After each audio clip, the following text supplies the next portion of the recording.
Hey everyone, ready to dive into something a little heavy but really important. You know all the sources you sent about class warfare? Yeah. Honestly, some of this stuff is pretty wild. Yeah, it's intense for sure.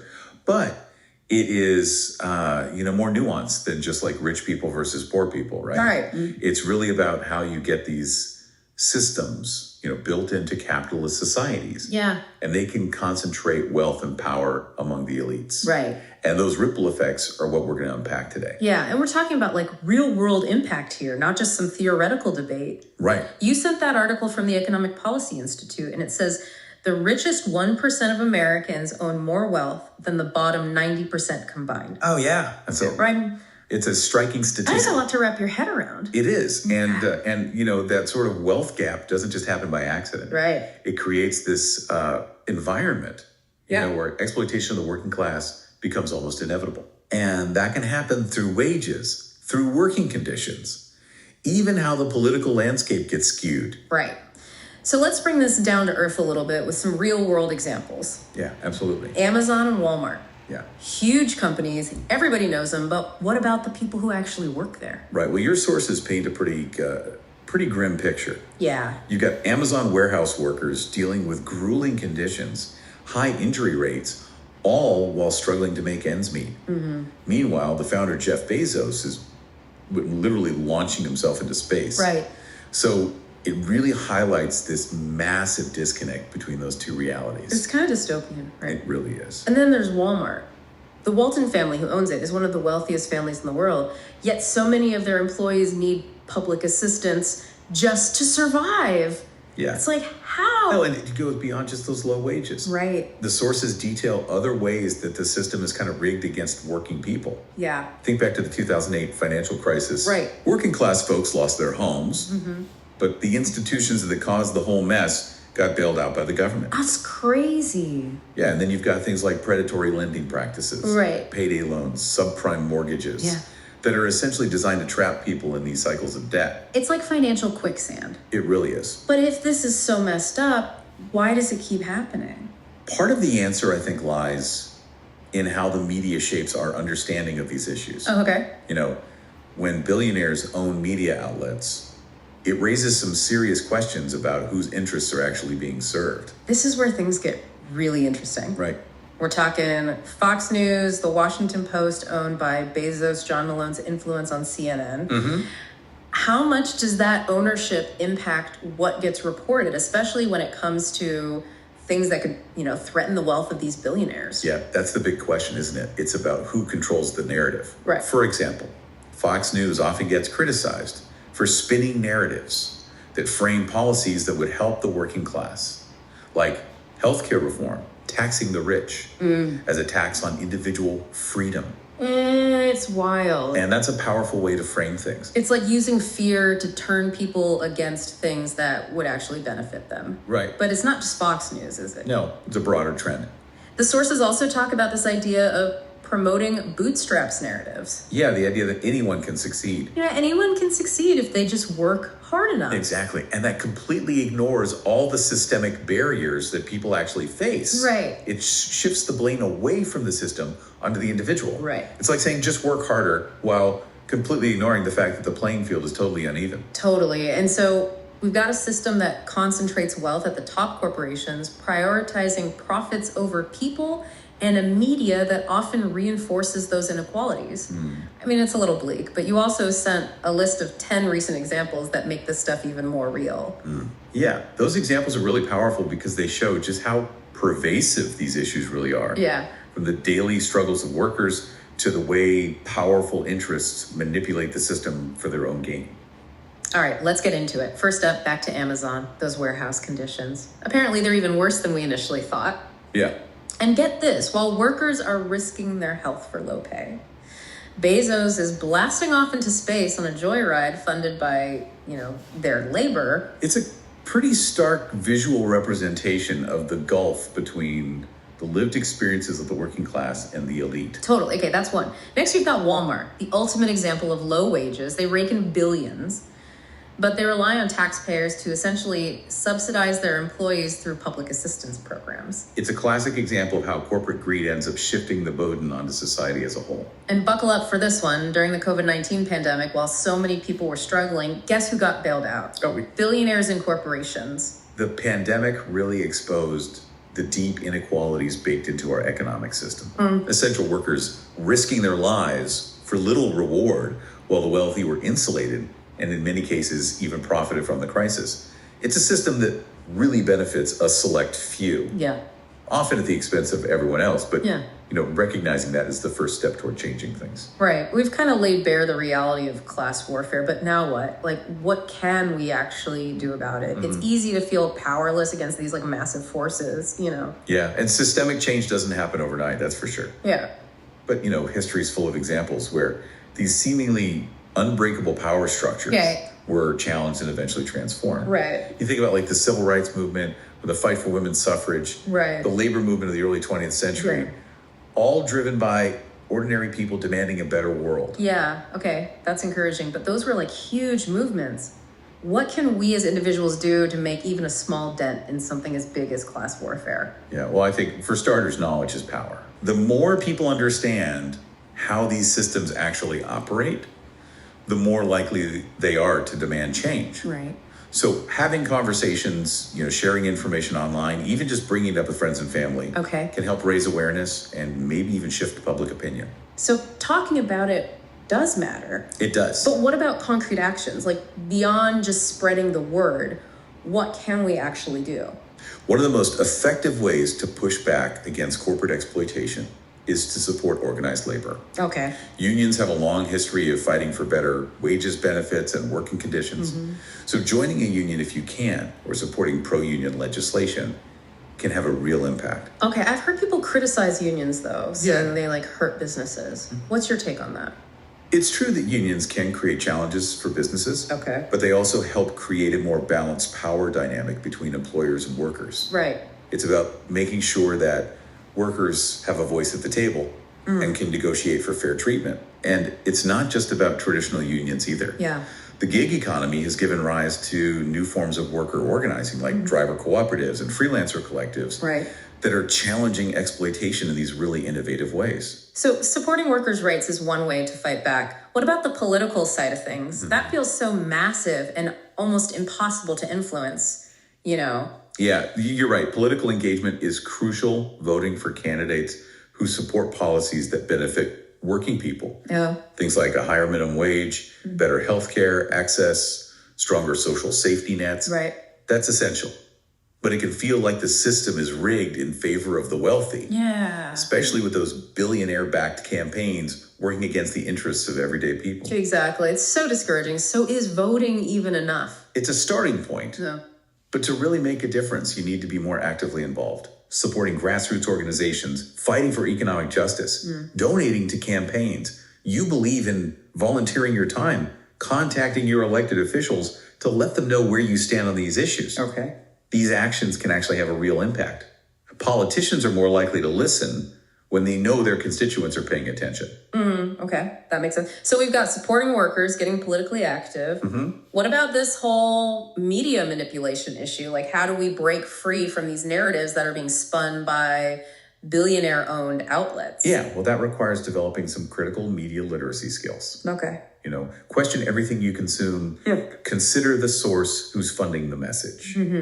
Look for independent media outlets that offer alternative perspectives. Right. Don't just passively absorb whatever's being fed to you. Right. Be an active and discerning consumer of information. So it's about taking everything with a grain of salt and seeking out a variety of viewpoints. Exactly. And support independent journalism. Subscribe to publications that are dedicated to investigative reporting and holding the powerful accountable. Share their work. Amplify those voices. Okay. The more we can do that, the better we can counter those dominant narratives that often protect the interests of the wealthy elite. This all brings up like the importance of community and collective action. Like we're stronger together, right? Absolutely. Class warfare thrives on division and isolation. It pits workers against each other, creates resentment, makes it harder to build solidarity. Yeah. But when people come together, recognize their shared interests, and actually fight for a more just world, Right. they become a force to be reckoned with. Think about those historical examples like the Montgomery bus boycott or the Delano grape strike. Right. They were successful because ordinary people united, organized, and refused to accept the status quo. So it's not just about individual actions, it's about building a movement. It is. But that feels daunting. You know, how do we even begin to connect with others and organize around these goals? Yeah. Especially in a world that's becoming increasingly fragmented. It is challenging, but there's so many ways to get involved. Okay. Joining local community groups, attending protests and rallies, volunteering for organizations, working on issues you care about. Okay. Those are all great places to start. And while social media could be a source of misinformation and division, it can also be a powerful tool for connecting with like-minded people. Right. And organizing around specific campaigns or actions. So use it strategically to amplify important voices, share information, and mobilize people. Okay, this is starting to feel less overwhelming and more hopeful, but how do we even know if we're making a difference? How do we measure success when we're dealing with something as complex as class warfare? It's important to remember that social change is often incremental. Okay. It's a long game, and there will be setbacks. But there are signs of progress to look for. Increased public awareness is one. Okay. When more people understand the reality of class warfare and the systems that drive it, it creates pressure for change. So the conversations we're having, the information we're sharing, the awareness we're raising, it all contributes to the solution. It all matters. And look for concrete policy changes. Okay. When legislation gets passed that raises the minimum wage, expands healthcare access, or strengthens worker protections. Right. Those are tangible victories. But what about those deeper, more systemic changes? How can we tell if we're actually shifting the balance of power? That's a great question. What are some signs to look for? One indicator is the level of organizing and mobilization at the grassroots level. Okay. Are more people joining unions, forming community groups to address economic inequality, participating in protests and demonstrations? Right. Those are signs that people are waking up, coming together, and demanding change. So the more people get involved and raise their voices, the more likely it is that real change will happen. Yeah. What else? Another thing to pay attention to is the level of pushback from those in power. If the wealthy elite and their allies are feeling threatened, if they're resorting to desperate measures to maintain their grip on power, right, that's a sign that the movement is gaining traction. Their resistance is a measure of effectiveness. Yeah. It means they're feeling the pressure. They're sensing a shift. That's an interesting way to look at it. Exactly. The more they try to silence us, the more we know we're getting to them. Exactly. It means we're on their radar and they're worried. This is all making a lot more sense now, but let's be real, this fight isn't going to be easy. There will be moments when we feel discouraged, like we're not making any headway. What can we do to stay motivated and keep that hope alive? That's a crucial question because fighting for social justice requires resilience and a long-term vision. Yeah. It's about finding ways to sustain ourselves, avoid burnout, and celebrate those small victories along the way. So what are some practical tips for staying engaged without getting completely overwhelmed? First and foremost, connect with others who share your values and goals. Join a group, attend a meeting. Yeah. Find a community where you can share experiences, learn from others, and draw inspiration from their commitment. Okay. Remember, you're not in this alone. There's strength and support in numbers. That makes sense. Leaning on each other is essential in a fight like this. What else? It's sure to take care of yourself. Okay. This kind of work can be emotionally draining, so prioritize self-care. Right. Take breaks, engage in activities that bring you joy. Recharge those batteries and celebrate those small wins. Yeah. Every step forward, no matter how small, is a victory. Acknowledge the progress. Celebrate the people who are making it happen and use those victories as fuel to keep going. This has been incredibly insightful. We've gone from feeling overwhelmed and powerless to having a roadmap for action and a renewed sense of hope. Yeah. But before we wrap up this part, I want to touch on something we mentioned earlier. We've talked a lot about the systemic nature of class warfare, but how does this actually play out in our everyday lives? What are some signs that we might be witnessing or even participating in class warfare without even realizing it? That's a great question, and one that's worth diving into. Yeah. It's not always about those big headline-grabbing events. Right. Often it's the subtle, everyday interactions and ingrained biases that can be just as impactful. I'm really curious to explore that further. So to our listeners, stay tuned for part 3, where we'll get even more personal and unpack the ways class warfare shows up in our daily lives. Okay, so we're back and ready to wrap up our deep dive into class warfare. We've talked about the big systemic forces that are at play, and we've even explored ways to fight back and push for change. Right. But now I think it's time to get a little more personal, don't you think? Yeah, absolutely. Because, class warfare isn't just something that happens out there, right? In the political arena or the corporate world. Right. It also operates on a much more subtle level, shaping how we see each other, how we interact, even our own beliefs and values. Right. So it's like this invisible force that's kind of always running in the background, influencing our daily lives without us even realizing it. Exactly. And to really dismantle these hidden structures, we have to first become aware of them. Okay. We have to start noticing how class bias creeps into our daily experiences. Okay, so what are some examples of this? How does class warfare actually show up in those everyday moments? Well, one common example is how we judge people based on their appearance or possessions. Okay. We might unconsciously associate certain clothing brands, cars, or even hairstyles with wealth and status. Right. And then make assumptions about people based on those superficial cues. It's like that saying, don't judge a book by its cover, but we totally do it all the time, don't we? We do. And those judgments are often rooted in class biases.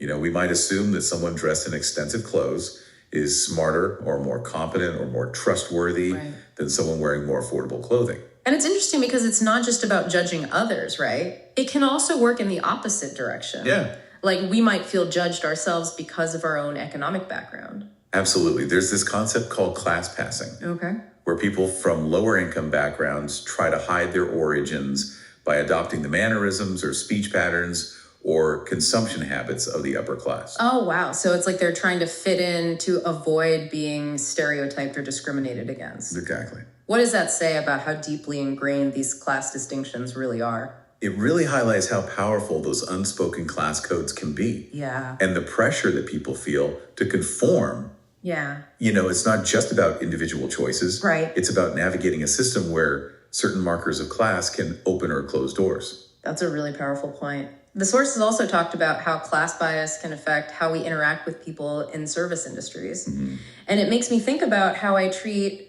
waiters, cashiers, delivery drivers. Yeah, there's often this implicit power dynamic at play in those interactions, right? Yeah. We might expect a certain level of deference or subservience from people who are providing a service. Right. Simply because of their job. Yeah, it's like we forget that they're just doing their job often in really tough conditions, and we feel entitled to treat them differently because we're the customer. Yeah, and that sense of entitlement is often rooted in classism, Right. We might be more likely to be rude or impatient or dismissive towards someone we perceive as being in a lower social class. Yeah.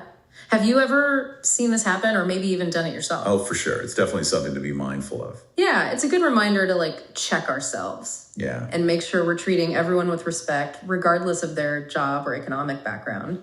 Absolutely. Everyone deserves to be treated with dignity, regardless of their position in society. Right. And, those working in service industries are just trying to make a living, often facing challenges most of us don't even see. Another thing that stood out in the research was how class bias can even shape how we talk about poverty and inequality. Oh, yeah, for sure. It's kind of messed up. It is. There's often this tendency to frame these issues as matters of personal responsibility, rather than looking at the systemic factors that are involved. We hear things like they just need to work harder or they made bad choices, right? Which completely ignores the structural barriers that make it so difficult for people to escape poverty. It's like we're blaming the victims instead of acknowledging the larger forces at play. Exactly. And that kind of language perpetuates harmful stereotypes. Yeah. And makes it harder to have productive conversations about real solutions. Right. It also ties back to that bootstraps narrative we talked about earlier. Right. The idea that anyone can achieve success if they just work hard enough. Which we know is a myth, right? It is. And it's incredibly damaging because it ignores the reality of systemic inequality. Right. It acts as if success is solely a matter of individual effort, completely overlooking the advantages that come with being born into a wealthy family. Right. Things like access to resources, education networks, Yeah. things that have nothing to do with hard work. And it puts so much pressure on people who are already struggling. Yeah. It makes them feel like failures when they can't pull themselves up by their bootstraps, even though the system is designed to keep them down. Right. And it ultimately distracts from the need for systemic change. Right. If we believe that poverty is just a result of individual failings, then we're far less likely to support policies that would actually address the root causes of inequality. So knowing all this, how do we even begin to dismantle these subtle forms of class bias? Mm-hmm. It feels like it's so ingrained in our culture and our way of thinking. Where do we even start? It's a long process, no doubt. Yeah. But the first step is awareness. Once we start to recognize these biases, we can begin to challenge them both in our own lives and in the world around us. Okay, so what are some practical things we can do? Give us a place to start. A big one is to educate ourselves about the realities of poverty and inequality. Read books, watch documentaries, listen to podcasts that offer perspectives that are different from our own. Right. You know, it's about actively seeking out information that challenges our assumptions and helps us see the world through a different lens. So it's about stepping outside our comfort zones and being open to learning what else? Be mindful of the language that we use. Avoid phrases that perpetuate harmful stereotypes or blame individuals for problems that are actually rooted in the system. Right. And be willing to have those uncomfortable conversations about class. Yeah. It's a topic that often gets swept under the rug. For sure. But talking about it openly and honestly is crucial to creating real change. I guess it comes down to taking a hard look at our own behavior too. Yeah. Am I treating everyone with respect regardless of their background? Am I making assumptions based on how people look or what they own? Those are excellent questions to ask yourself. Yeah. And if we catch ourselves, engaging in class bias, acknowledge it and try to do better next time. Right. It's a process and we're all learning as we go. This entire deep dive has been such an eye-opener. It's made me realize how much I still have to learn and unlearn about class and inequality and how much work there is to do. It's a journey for sure, and it's ongoing. Yeah.